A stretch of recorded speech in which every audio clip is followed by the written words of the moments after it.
რომელია სწორი პასუხი 69 წუთი თუ 75? ამ პოსტზე ძალიან ბევრი არასწორი პასუხი დაიწერა, ამიტომ გადავწყვეტე, რომ გიხსნათ თუ როგორ უნდა იმსჯელოთ, რომ ყოველთვის სწორი პასუხი მიიღოთ. პირველ რიგში ვნახოთ რა გვაქვს მოცემული. 1.15 მიასედი საათი. ნახეთ ახლა რაც მიაქციეთ ყურადღება 1.15 მიასედი საათი. მთელი რაც არის მოცემული, ის ყოველთვის გადაიტანეთ სრულ საათად, იქნება 1 საათი და მრჩება კიდევ 0.15 საათი, რომელიც მე უნდა გადავიყვანო წუთებში.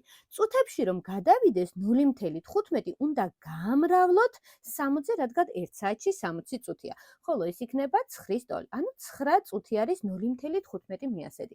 ჩვენ ხო ვიცით ასევე რომ 1 საათში არის 60 წუთი.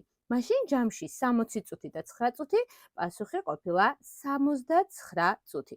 თუ მოგეწონა ვიდეო, გაუზიარე მეგობრებსაც, მე კი გვპირდები რომ ძალიან ბევრ საინტერესო ვიდეოს შემოგთავაზებ კიდევ.